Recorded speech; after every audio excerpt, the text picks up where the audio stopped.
YouTube, social media world. It's your boy AnonymousBased and on biggity back with a new reaction video. This time I'm here with something new from It's Complicated. But before we get into it, if you're new to the channel, go ahead and give this video a like. Share with a couple of your friends. Make sure you follow me on all my social media sites. And if you got something specific, go ahead and drop it in that comment section. So we are here with something new from It's Complicated. Shout out to you, my brother. And the name of this video is called Politics Matter. Now, I think this one's gonna get very, very interesting because if I'm not mistaken, Nevada, I think Nevada's a blue state. So it's like predominantly liberals. Okay? So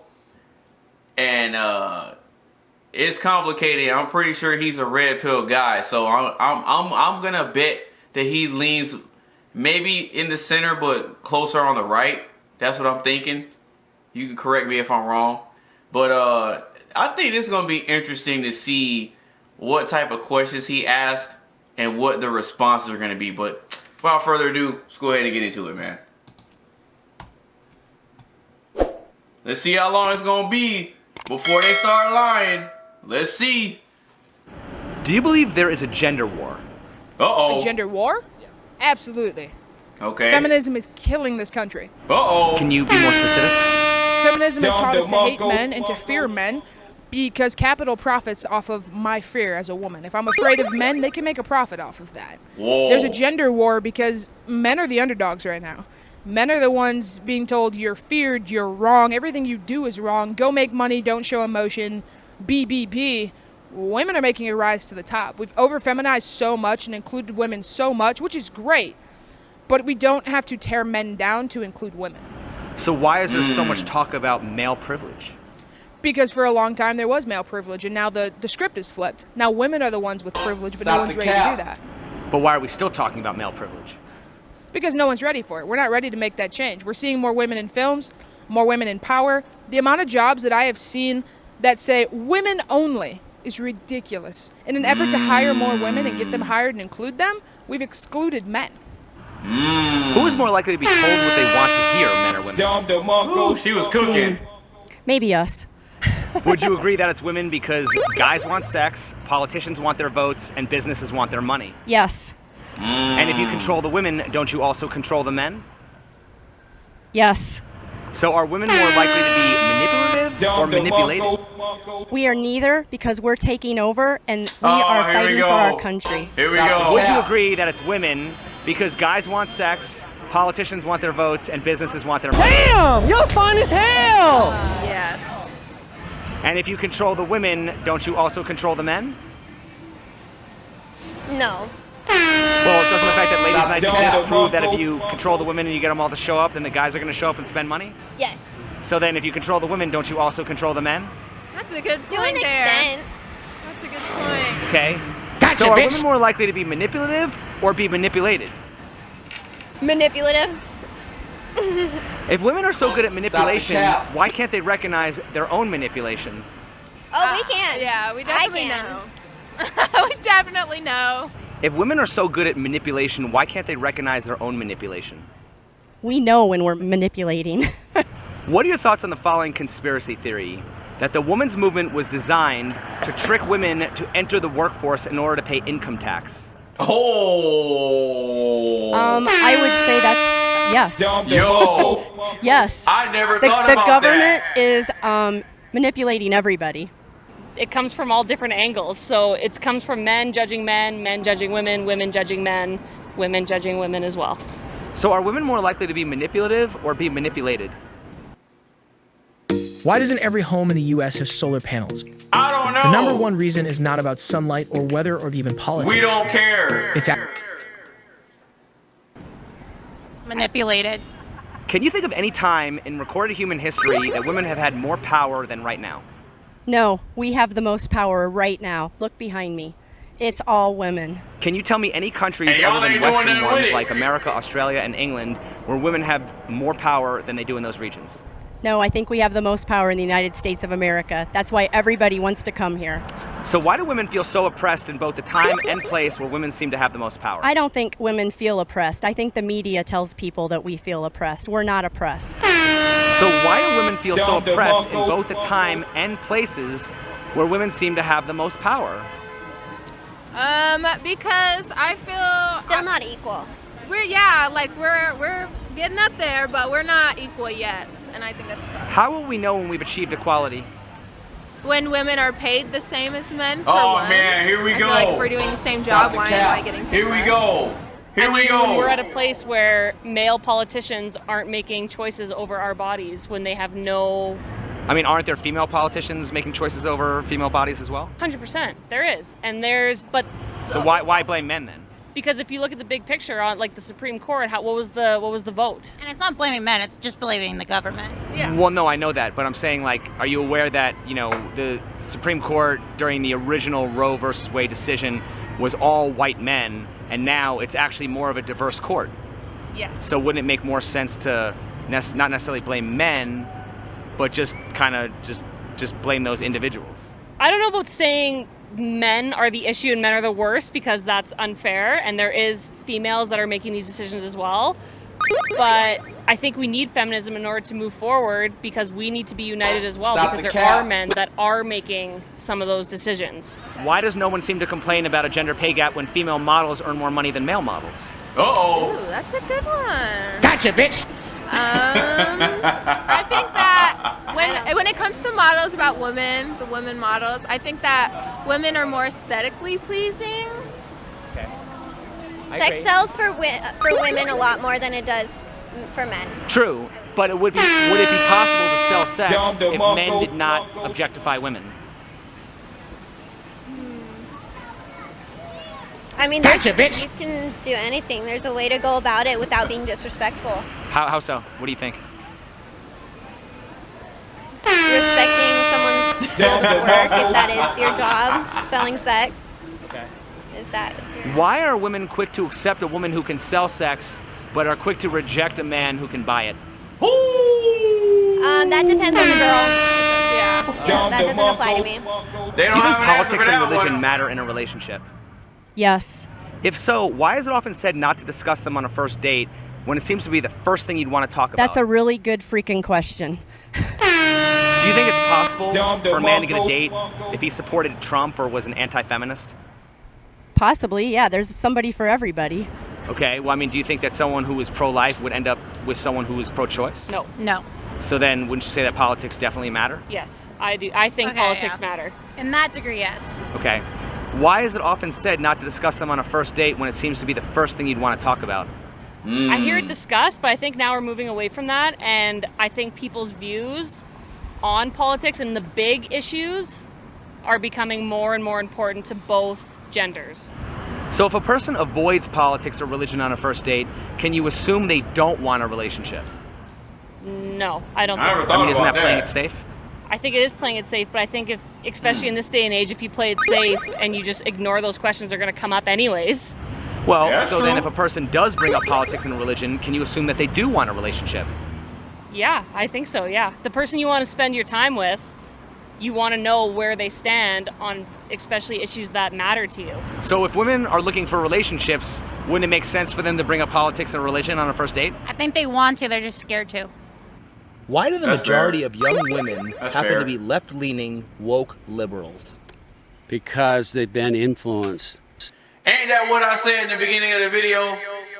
That Nevada is a blue state. If I'm not mistaken, if I'm wrong, somebody correct me in the comment section. But I'm pretty sure that Nevada, primarily Las Vegas, you know that's a liberal city. It's a bunch of craziness going on over there, but I'm trying to go over there and see what it's like. But anyway, yeah, I said that in the beginning of the video that Nevada is a blue state, which is ran predominantly by the liberal ideologies that exist. All right, let's get back to it. By modern day misandry, feminism. Because they've been indoctrinated in college and they need to look at their constitutional rights and figure out God. They need to get good with God. they feel more like they're having more control over their body, over their sexuality, without having to worry about what the religious side is going to say, what you're not making the Bible's good going to decisions say, with what it. the pro-choice or the pro-life people are going to say. The left-leaning woke liberals are like, whatever. Spend an evening with James Because y'all ain't Taylor. being responsible. Friday, July 20th. You're in charge of your own body, you're in charge of your own life, and I think that's important. Democrats All right, well, stop play blaming on us. young women. Democrats make more money on minorities, which are women, young people, because statistically, young people aren't making the money. Young people aren't the ones making the money, so young people are the ones benefiting from the government and a socialist society, which is what Democrats want. If women make up 51% Can't argue of with the U.S. that. population, why are women seen as minorities?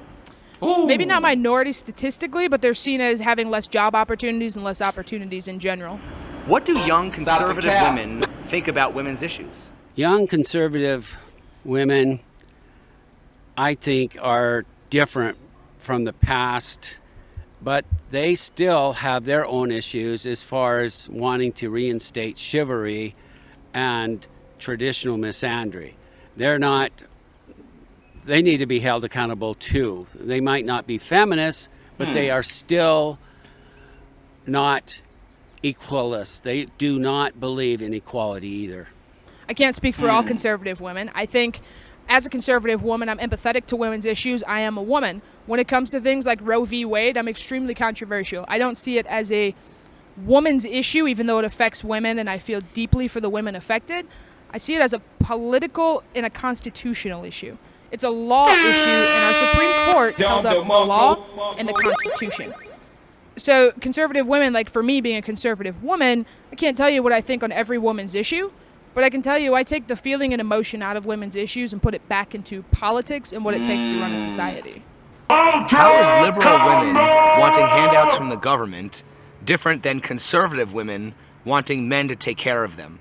The government's replaced men, and we no longer have that capability, that opportunity applied to men due to equal employment opportunity and women's independency.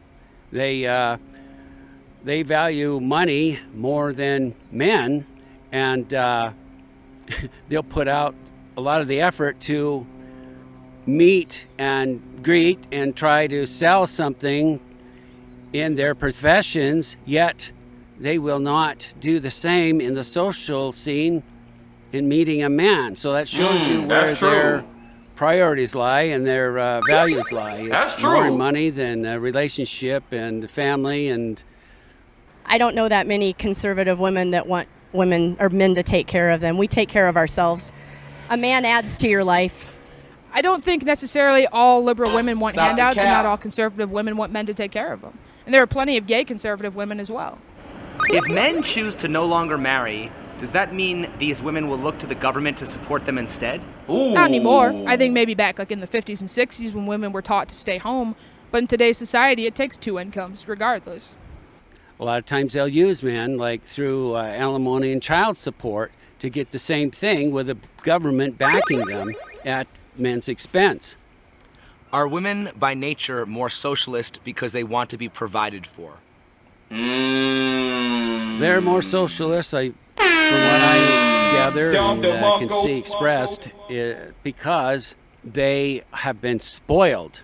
They're used to getting their way, and they've gone right from men providing and spoiling them to the government doing it. I think women are more socialist because the Democratic Party has played on women, has said, we're here for you. They market to women. It doesn't really have to do with handouts or anything else. It's clever marketing. Yeah, I really do think it's a trend. I think people see what they should what the media portrays. on social media, and then everybody's like, oh, that's the way to go. That's what everybody else is doing. That's what we're going to do instead of doing their own research. What is the difference between education and indoctrination? Indoctrination is being told a bunch of crazy stuff that's not even true out there, and being told how to think, what to think, when to think, and to think that you're not good enough to live on your own without the government. And you are good enough. We're all good enough. Everybody. I don't care what color you are. I don't care who's in your bed. We're all good enough. Ultra Combo! Hey, I couldn't have said that last part better myself. But anyway, shout out to It's Complicated for coming through with the fire and very thought-provoking compilation known as Politics Matter. All right, let's go ahead and get into it. So, first impressions of me watching this for the first time. This is definitely a different take on his usual collections of street interviews. He dabbled into politics on this one, obviously, which it tends to be a touchy subject for most people because of their different viewpoints and their belief systems, right? And so when it comes to subjects like this, the reason it's touchy is because people rarely like to have their belief systems challenged, right? So when it comes to their belief, it's something that they believe to be an irrefutable position or perspective, right? And so if they believe that it's 100% fact, then in their mind, they don't think it should be questioned, right? But see, there's a difference between having a perspective and then having an opinion. You know what I mean? And so when it comes to politics, a lot of the times, it tends to be more opinions than concrete facts. And what I've learned over the years is that it tends to be more opinions and emotions when it comes to liberal perspectives. When it comes to conservative perspective, it tends to be rooted in a lot more fact and logic that can be verified. You know what I mean? And so, like what they were talking about in this video, the Democratic Party likes to play on the emotions of people. And so when you get people in an emotional state, you can just tell them whatever you want to tell them, and then they're just going to agree with it and go with it because they're emotional. And a fact is, you don't make good decisions when you're emotional, right? Anything that's ever been accomplished in life or in history that has been major, that pushes society forward or advances civilization, has been founded upon logic and not emotion. You know what I mean? You need logic to do math in order to calculate certain things, to get certain equations, to build certain things, to problem solve. There's a lot of things that are centered around logic, right? You cannot name me a society that has thrived where there's an absence of logic. You cannot name me one. And I challenge anybody to find one and name it in the comment section. But anyway, for the most part, it tends to be feelings versus facts when it comes to politics, right? Democrats are all about, let me tell you something that can get you emotionally jarred. Whereas on the conservative side, the Republican side, they're saying, well, we're telling you what makes sense. We're telling you things based on evidence and research. The Democrats are telling you what their opinions are and what they feel like things should be, right? They tell you how they think shoulda, woulda, coulda, right? That tends to be the basis of their talking points. Shoulda, woulda, coulda, I feel like, right? Whereas on the Republican side, they're telling you, hey, this is the logic, this is the facts, this is the evidence, review it and come to your own conclusion, right? We're going off of what makes sense and what can be proven. They're going off of what you feel and what you think things should be. They're two polar opposites. So when it comes to making sense of a situation to come to a reasonable conclusion, it makes more sense to err on the side of logic, research, and verifiable data, right? Your emotions don't change reality. And I think a lot of Democrats and liberals don't understand that, which is why that whole side tends to devour itself when it comes to differences of opinion, right? Because you might have one politician like a Bernie Sanders that says one thing, and then the Democrats will agree with it, the liberals will agree with it, But then if a Hillary Clinton says something that could be the complete opposite, then they'll switch up and agree with her too. So even within the Democratic liberal side of politics, there's a lot of division and infighting. And so when you take a step back and look at what's taking place, it's all emotions, right? It's all emotions and no solutions, right? And so when you have all emotions and no solutions, guess what? Things don't get done. And when things don't get done, problems don't get solved. And when problems don't get solved, you have a whole bunch of pandemonium and chaos and just a bunch of nothingness going on over there. You see what I'm saying? So, I mean, that's my take on it. But as far as the whole collection of interviews goes, this is a very refreshing set of interviews, because you get to hear people that may or may be on the left and or right. You know what I mean? Like the one girl, she says she's a conservative woman, and she understands, like, she's able to take her feelings out of it and look at the facts and understand the logic behind certain talking points, right? And so it's good to see people that may be on opposing sides be able to put their feelings aside and just have a civil discourse, right? Because that's what the media is trying to drive us away from. They don't want the people communicating and sharing ideas and trying to reach a conclusion on their own, right? They want you to just listen to what the government says and just take what the government says as gospel instead of doing your own research and verification. See what I'm saying? They don't want you to use logic. They want you to just follow what we say. We know what's best for you. When historically they don't know what's best for you. They have a history of screwing things up. But again, that's my take on it. I'm not trying to really get into it too much, because that's not the basis of my channel, but that's just my perspective on it. But overall, the video was great. People were actually able to articulate their points, even though a few of them didn't make much sense. I like the fact that these people, regardless of what side they're on politically, they were able to articulate their thoughts in a very good way, to where I'm able to take in what they say, eat the meat, and spit out the bones. Overall, you did a great job, man, so I got to give you one of these. And that's pretty much my reaction, man. So if you like the video, go ahead and give this video a like. Share with a couple of your friends. Make sure you follow me on all my social media sites. And if you got something specific, go ahead and drop it in that comment section, man. It's your boy AnonymousBased. Peace.